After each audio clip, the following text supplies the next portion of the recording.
Halo, Assalamualaikum warahmatullahi wabarakatuh. Halo Sobat PC semuanya, kembali lagi di PCI Podcast. Kali ini kita akan membahas suatu topik yang sangat menarik ya, karena salah satu pelajaran yang mungkin agak ditakuti, tapi juga banyak peminatnya ya. Kita akan kedatangan narasumber kita yang luar biasa, yaitu Pak Hisan sebagai guru IPA. Cuman sebelumnya, perkenalkan saya Alfarizi. Di sini akan memandu podcast ke depan ya. Oke, langsung aja kita masuk ke sesi selanjutnya, yaitu perkenalan dulu kepada Pak Hisan. Enggak diperkenalkan kepada Sobat PCI semuanya. Halo Sobat PCI, saya Hisan selaku guru IPA di SMP PCI dan sekarang saya diamanahi untuk mengajar kelas 7 dan juga kelas 9. Oke, jadi Pak Hisan mengajar kelas 7 dan berapa tadi? 9, Dan kelas 9 9. saja. Oke, mungkin sebelum kita masuk ke pembahasan-pembahasan yang menarik ya, mungkin bolehlah pengantar dulu nih. Saya pengen tahu lebih ke personal Pak Hisan. Nah, awal mula Pak Hisan memutuskan untuk bisa mengajar IPA gitu. Nah, itu gimana? Coba bisa ceritakan kepada Sobat PCI semuanya. Oke, asal mula kenapa sih saya itu mengajar IPA gitu ya? Mungkin itu ada hubungannya sama latar belakang saya dulu, di mana dari dulu itu dikenalkan dan dekat sekali dengan hal-hal yang natural gitu, naturalistik, di mana dari letak geografis rumah saya itu letaknya di tidak ke kota dan juga ke kabupaten, jadi di perbatasan, di mana pada dulu saat awal saya tinggal di sana itu cukup banyak persawahan dan tempat main saya itu saya eh, bermain di sana, bermain di sawah-sawah, bermain di lapang, ketemu dengan berbagai makhluk hidup, dan di sana mungkin mulai muncul ketertarikan pada awalnya melihat kenapa ada hewan sekecil ini yang dia bisa hidup gitu ya. Kemudian dia bisa berkembang biak dan lain sebagainya. Kemudian ada hewan-hewan dengan bentuk yang lain. Sampai pada akhirnya pada suatu momen mungkin ada beberapa hal yang mengubah pola pandang saya terhadap makhluk hidup gitu tentang konsep rezeki. Katanya dulu bahwa Allah itu sudah mengatur segala hal yang ada di dunia ini termasuk daun jatuh pun Allah sudah tahu gitu. Kemudian hewan-hewan kecil yang bagi kita tuh itu hanya hewan kecil aja gitu ya. Tapi Allah tuh sudah mengatur kapan dia hidup, kapan dia mati, kemudian rezekinya saat dia makan bagaimana, dia mencari makanan tidak sulit, dan dari situ mungkin mulai ada ketertarikan. Oh, hal-hal naturalistik itu seru ya gitu. Hal-hal yang berbau dengan keipaan itu seru. Hingga akhirnya dari situ sudah muncul ketertarikan, dan di sana juga saya dekat dengan saudara-saudara saya. Saudara-saudara saya itu punya banyak buku-buku yang temanya atau konsepnya sains, mulai dari antariksa sampai ke yang bau-bau geografi, biologi dan lain sebagainya. Dari situ juga mungkin saya belajar sedikit-sedikit, dan ya dari situ mungkin mulai terbawa arus ya mungkin ya gitu. Mungkin terbawa arus dari SD, SMP, SMA, dan mungkin saat SMA saya tidak terlalu apa ya, belum belum terbayang kalau misalkan ternyata saya tiba-tiba jadi guru IPA gitu ya. Dulu tidak ada proyeksi saya tuh bakal jadi guru IPA karena tidak ada bayangan ke sana.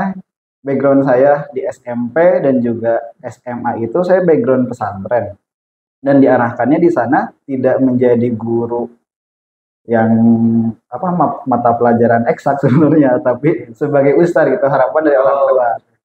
Tapi ya qadarullah, inilah jalannya mungkin ya saat saya mendaftarkan ke PTN, keterima di UIN Jakarta jurusan Pendidikan Geologi, dan mungkin dari situ terbukalah jalan saya sebagai untuk menjadi guru dan terlebih lagi guru IPA di SMP PCI ini. Seperti itu. Masya Allah sekali ya. Berarti Pak Ihsan ini awalnya tuh tidak ada proyeksi menjadi guru IPA ya. Ya, Lebih tidak. ke bahkan backgroundnya tuh religi ya.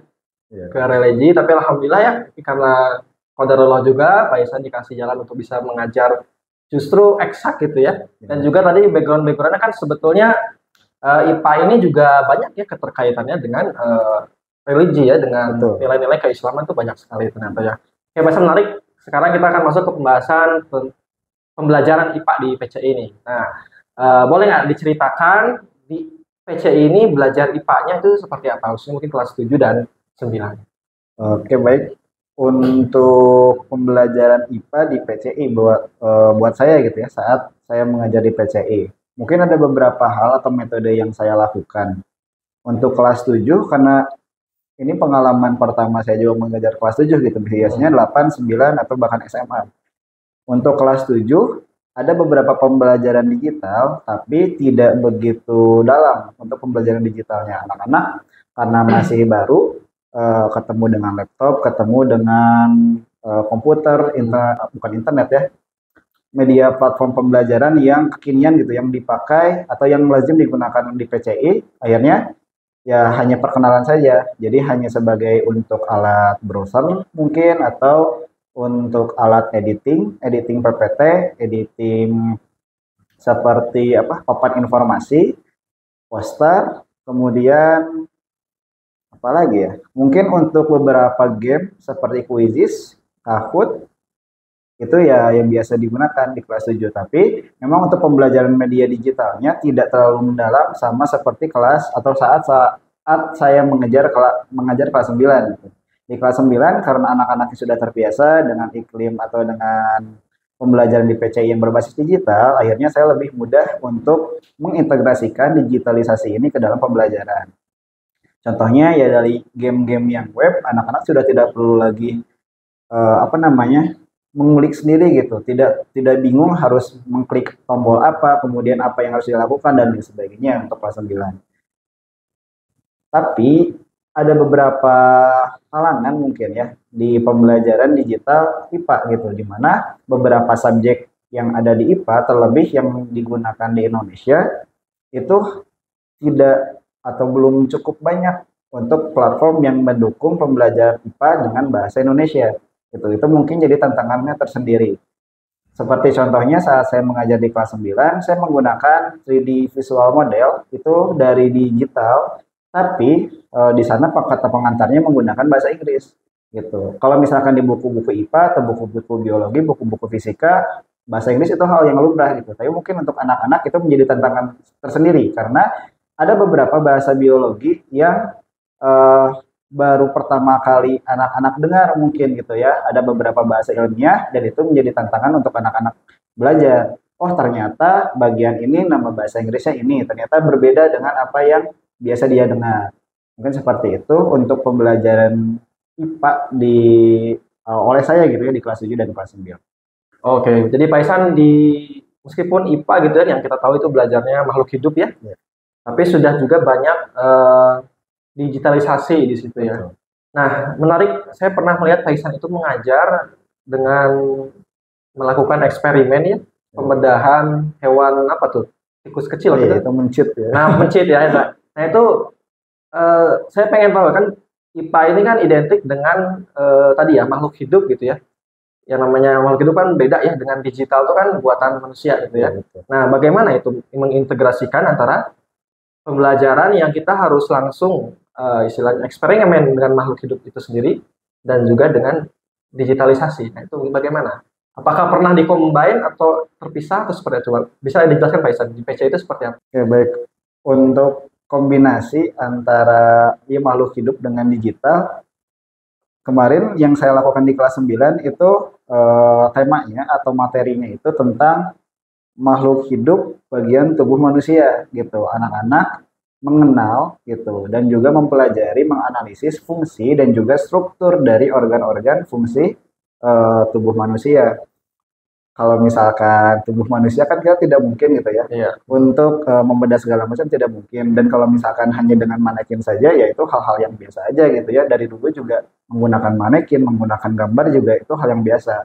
Tapi mungkin di yang kemarin saya lakukan di kelas 9 itu karena bagian tubuh manusia ini sudah berbentuk 3D visual model, bisa kita zoom, bisa kita lihat bentuknya seperti apa, mungkin itu jadi lebih menarik. Tapi berbeda dengan hal-hal yang harus hal-hal yang harus anak-anak eksplorasi sendiri gitu dengan cara membedah.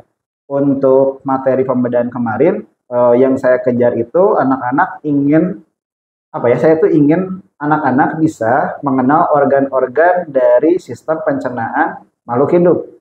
Sebagai contohnya adalah mencit. Kalau misalkan kemarin hanya melihat manekinnya saja gitu, hanya melihat manekinnya, oh ternyata untuk tubuh manusia bagian dalamnya atau strukturnya seperti ini. Coba bandingkan dengan hewan-hewan yang lain. Apakah hewan yang lain mempunyai struktur atau organ yang sama? Kemudian urutannya sebagaimana, bentuknya bagaimana, apakah sama atau berbeda? Nah, dari situlah mungkin muncul gitu ya, muncul oh anak-anak kita coba membedah aja. Kalau misalkan kita bedah mencit, kita lihat tuh isi dalamnya apakah sama atau berbeda. Ternyata memang ada beberapa hal menarik gitu, kayak oh ternyata letak bagian sistem pencernaan manusia dengan mencit ada persamaannya, tapi ada juga perbedaannya. Dan dari situ untuk bentuk digitalnya atau kombinasi digitalnya pada saat itu saat membedah adalah anak-anak mendokumentasikan hasil dari eksplorasi mereka saat membedah mencit dalam bentuk video dan juga bentuk laporan. Jadi itu yang dikombinasikan. Gitu. Oke, Pak Isan, berarti menarik sekali ya. Jadi selain kita belajar IPA yang betul-betul apa ya, bionya tuh biologi banget gitu ya. Dan tapi juga ada sentuhan-sentuhan digital di situ ya, dengan cara mendokumentasikan, membuat laporan, nanti semua itu berbasis digital ya. Jadi meskipun kita belajar IPA itu tetap digitalisasinya ada gitu ya, sesuai dengan ya di PC ini kan digital Qur'annya gitu ya. Jadi digitalnya ada dan juga Qur'annya orangnya soleh-soleh nih kayak Kaisannya gitu. Masya Allah. Salah soleh semua ya guru PCI ya. Amin amin. Oke, mungkin pertanyaan berikutnya adalah terkait tantangan dan hambatan nih Kaisannya. Tentu dalam mengajar materi apapun ada yang namanya ya kesulitan ya, tantangan, hambatan. Nah, kira-kira nih apa tantangan terbesar atau mungkin tiga tantangan terbesar atau hambatan yang pernah Faisan rasakan ketika sedang mengajar IPA di PCI? Untuk tantangan terbesar saya sendiri gitu, saya pribadi dalam mengajar IPA di kelas 7 pernah, di kelas 8 pernah, di kelas 9 juga pernah. Hal yang paling menantang bagi saya adalah saat saya mengajarkan materi atau konsep yang cukup abstrak gitu. Yang anak itu tidak bisa melihat dengan kasat mata, memang tidak kasat mata. Contohnya mungkin pada nanti materi yang akan kita pelajari di kelas 9 ya, dengan kelas 9 adalah materi mengenai listrik. Kalau misalkan listrik itu kan agak sulit gitu ya untuk memproyeksikan. Contohnya seperti listrik statis. Walaupun memang bisa kita coba dengan eksperimen, tapi kalau misalkan konsepnya abstrak, ya kan banyak konsep-konsep fisika yang abstrak gitu, yang memang anak-anak tidak bisa melihat secara langsung. Itu yang menjadi tantangan bagi saya. Nah, dari situlah mungkin saya menggunakan beberapa model dan juga dengan cara menggunakan analogi atau permisalan dari konsep-konsep yang mereka pelajari. Setelah menggunakan analogi atau permisalan itu, anak-anak jadi mungkin lebih terbayang gitu. Untuk anak-anak yang memiliki kecerdasan visual, itu biasanya saya menampilkan gambar dan juga menampilkan beberapa tulisan yang mereka bisa baca, mereka bisa lihat, dan mereka memproyeksikan gitu hasil dari visualisasi mereka. Kemudian untuk anak-anak yang kinestetik, saya coba dengan hal yang lain gitu, dengan salah satu contohnya konsep atom gitu. Konsep atom itu penyusun materi terkecil gitu, suatu benda. Belum terbayang oleh anak-anak atom itu seperti apa. Nah, untuk anak-anak yang kinestetik akan saya coba untuk membuat baris gitu, membuat baris di mana barisannya kalau misalkan mereka berbaris dengan sangat rapat, itu bisa kita misalkan atau analogikan sebagai partikel penyusun zat padat, di mana atom-atomnya sangat berdekatan gitu, tidak bisa bergerak secara bebas dan luas.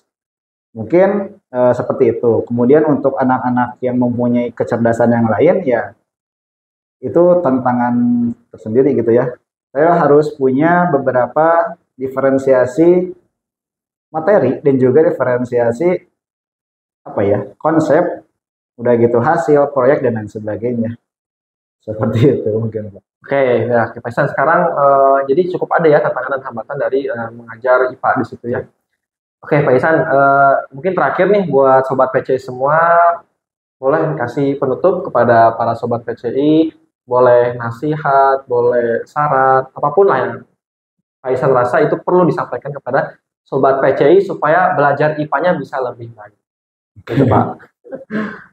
Kayak nasihat ya. Mungkin satu hal kecil yang sering dilupa gitu ya, tentang sebenarnya ini berlaku untuk semua mata pelajaran Pak ya. Dimana jangan kita biasakan untuk menyerah, untuk cepat menyerah. Jangan membiarkan otak kita itu dibiarkan dengan dibiarkan dengan rasa malas.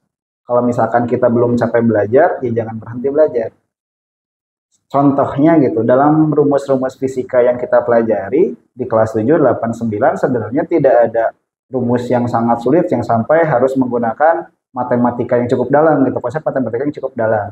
Hanya 2 atau 3 gitu, 3 bentuk yang digunakan dalam rumus fisika. Ada pertambahan, kalau tidak pertambahan maka pengurangan, jika tidak pengurangan maka perkalian, jika tidak perkalian maka pembagian. Hanya itu sebenarnya. Kalau misalkan kita menganalisis rumus-rumus yang ada yang kita pelajari. Nah, kadang anak-anak itu saat melihat rumus, saat melihat angka sudah menyerah duluan, ini pasti sulit.